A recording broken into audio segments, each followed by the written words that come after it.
Well, this is Margaret Schlachter with Mud Run Guide. I am here with Allison Tai, co-founder of VanCityOCR in Vancouver, Canada. But most people know her a little bit better for as a two-time, soon-to-be three-time competitor at World's Toughest Mudder. She finished second place in 2014. She won the Ultra Beast in Tahoe for Spartan Race this year. So, Allison, thanks for telling us a little bit about some tips for World's Toughest Mudder.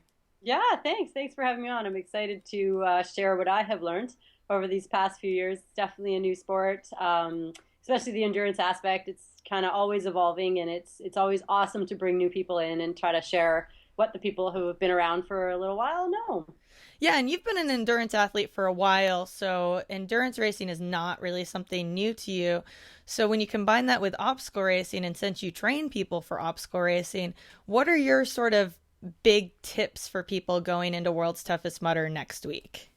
Well, I think the one of the big things for me was when I went in 2014, I had like a rashy shirt and then a wetsuit with no arms, and I didn't have any windbreaker. I didn't have any extra clothes at all. So I kind of went in just with what I thought I needed and planned to get into it and not change and not have any options. And that was really the wrong take. So I think especially for like how small stuff often packs down, it's worth having a bunch of different options. So have at least one outfit where it makes you feel like you're way too warm and where you could walk slowly and still maintain your body heat, and dress in layers. So just have like from all ends of the spectrum to like here's shorts and a tank top to here is if crazy windstorm comes like 2014 and I'm going to be warm. So just have a bunch of different options, a bunch of different layers. Get into that wetsuit early. So don't on that lap where it starts getting dark, don't think, oh, I'll do a couple more laps before I get into my wetsuit because it's still fairly warm. Because once you get cold, it's very hard to get back warm. And you always want to have a plan on that same note. So, for instance, with the gear, I have it all put into a bag and labeled like this is my night ops, and that's when I get into that. And then I'll have a night ops two bag, and so my crew knows, okay, I'm going to pull this out when she starts getting cold, and here's some warmer clothes, and then I have like an optional layering bag. So that's like if it really hits the fan and it is freezing and windy, then I have the goggles and the buff and all that stuff in the like kind of emergency kit. So I always have that plan, and it kind of goes the same with food, right? Like I know because I have done ultra marathons for quite a few years now, what goes well in my body and what works for me. And obviously, you've hopefully tested that in your training, right? And you're eating the same foods on your long runs that you were planning on doing at World's Toughest Mudder. But have a plan for that, but then have options. Because sometimes, even though a certain food like Oreo cookies always works for me, in Tahoe, Oreo cookies were not working because I was having trouble eating. So I had to go back to gels. But always have those options because it just never hurts to bring them. I tend to be kind of a light packer when it comes to things generally, but for World's Toughest Mudder, that is not the occasion. I am like got my bases covered now, and that's just through trial and error of coming drastically unprepared. So that's my first big tip. Definitely. Yeah, and so you just said Oreos, but what else is your go-to food before I let you tell us your next tip? Definitely. So I have even just like little chocolate bars, that Halloween style chocolate bars that I'll eat. I will have some gels. Usually, once my stomach gets tired of digesting, I'll have them later on, which is sometimes different. A lot of people start with gels and then go to food. I do it the opposite. And while my stomach and my digestive tract is still, has a lot of energy and feeling good, I'll put the food in there. And then when I start getting tired of eating later on, then I'll go to more liquid nutrition. But I definitely like itchy band noodles in the middle of the night. That's kind of my go-to because it's cold and they're just like super carby and kind of salty. And I definitely like those Starbucks drinks as well. They're like 300 calories. Like, Hmm. yeah, and the caffeine hit really goes a long way. I do stop caffeine. As of November 1st, I'm usually a big coffee drinker and I've cut it back to decaf just so that when you take caffeine then in the middle of the night, it really hits you and works, 100 times better than it would otherwise. So I've always kind of adhered to that for really long races when I'm going to need caffeine at night, at least just cutting it back in the last couple of days, and that seems to help a lot. Great. Yeah, that's a great one. So what would be your next sort of big tip from your background in racing?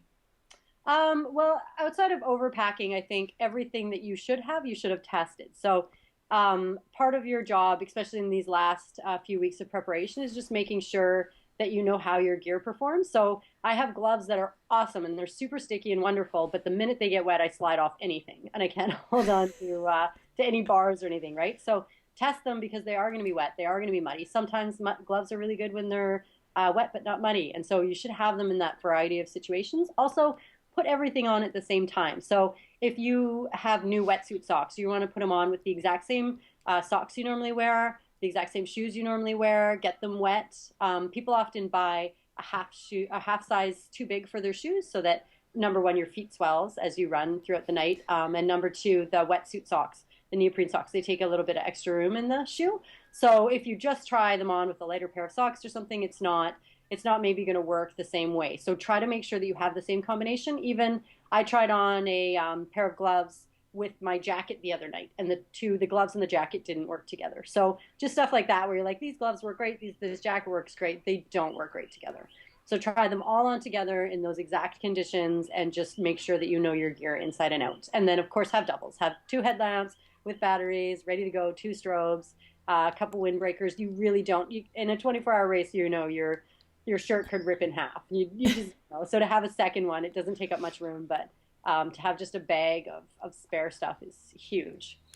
So as we go into, we're obviously in the last like week and a half right now. It's taper period for hopefully everybody. But what are your tips for this last week and a half in terms of training and nutrition? Well, I try to keep my intensity up, so I'll still go out and do, like 30-second intervals. Last night I did a 10K with, 5K of that at tempo pace. So I'll keep that up, but then I drop my mileage down significantly. And I also make not too much, right? Because you don't want to be just lying on the couch and get there feeling kind of heavy and lethargic. Like if you take a couple of days off from running and you go back to it, it's always like, oh, it's hard, right? So you don't want to show up on race day feeling like that. So you just want to keep your training going with short intervals to kind of keep the tension and the like snappiness in your legs, but not overdo it. And then at the same time, you need to rest more. So that's more reading books and stretching and watching movies, and less like cleaning out your garage and all that sort of thing. I know it's hard too when you're packing and going. And the same thing applies when you get there. There's a lot of exciting thing. Maybe you've never been to Vegas, and there's just a lot of stuff going on. It's easy to overwhelm yourself in those last few days or in that last week. And I really just try to pull back and save it for the race, and then save the partying and the sightseeing and everything for after.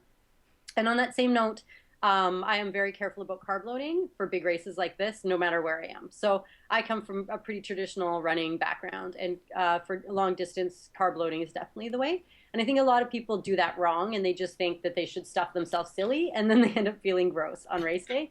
So I just take back the protein and the fat in my diet on Friday, the day before, and just eat a whole bunch of like easily digestible plain carbs, a lot of like rice and salt and potatoes, and just bland, boring food. You're going to want a burger after the race because you're just not going to want to eat any more bland carbohydrates. But it does make a big impact on race day. And just to kind of stay away from the fiber and the spices and stuff like that might not as well sit in your stomach. So yeah, carb load and rest. And beer is not a great carb for race week. Yeah, can't actually even digest the carbohydrates from beer like you would a normal carbohydrate. It just doesn't even fuel you in the same way. So, but you get a lot of like, oh, I'm eating donuts and drinking beer for carb loading, and I'm like, no, so fat. Yeah, you have to really cut almost everything out other than just really bland carbohydrates the day before if you want to absolutely optimize your race. So. Well, great. Is there any other tips that you had that I know we talked about before we started that I missed along the way so far? I think just the last one being that when you're racing, you want to always think about like you're taking money out of the bank with energy. So don't go at everything with gusto. Try to go at it as efficiently and smoothly and relaxed as possible, and really try to meter out your energy as much as possible. I coach running, and it's a lot this way, even for runners that just try too hard out the gate. They may not even be going faster, but they're stiff, they're tense, they're just draining all their energy out. So just think about being like super relaxed and just metering out that energy slowly throughout the 24-hour period, instead of just dropping it all out on that like pre-race tension and overdoing it for that first speed lap and stuff like that. Just take it easy and have fun. Seriously, even if you're out there to win, this is an awesome race and it's full of amazing people and it should be fun. And so just make sure that that is your first goal, no matter if you're there to win the race or just finish it. Yeah, and before I let you go, I just have one other thing. I know last year, so in 2014, you came in second. Last year, the first half-ish of the race, you were running pretty high up on the women's standings, and then you stopped racing. I know you had some ankle issues going into the race, or you experienced some during the race. So can you talk about briefly if somebody runs into that situation where an injury happens? How do you make that decision of whether I should just push through if something hurts or if I'm injured and should stop? And I know this is personal, but Definitely, yeah. But and it does vary from individuals, but for me, I went in, I didn't run a step for 6 weeks up, just pull running every day. Until I got there.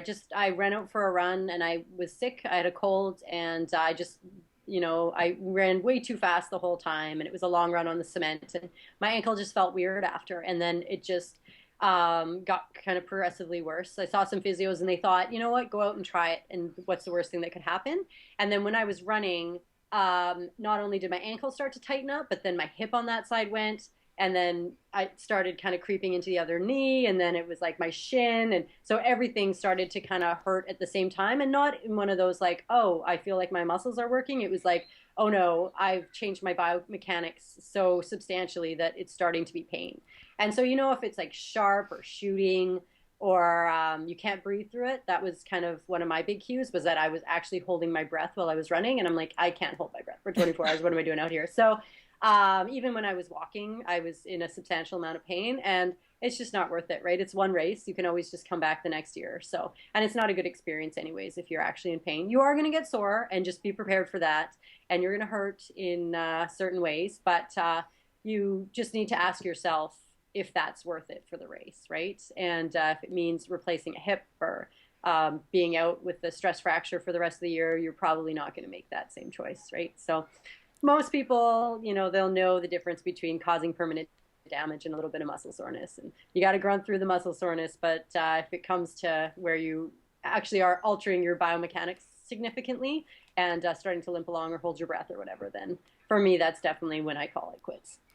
awesome. Yeah, and I have one question that I'm springing on you before I let you leave. If you were to talk to yourself prior to 2014 when you did World's Toughest Mudder for the first time, what advice would you give yourself now having a couple under your belt?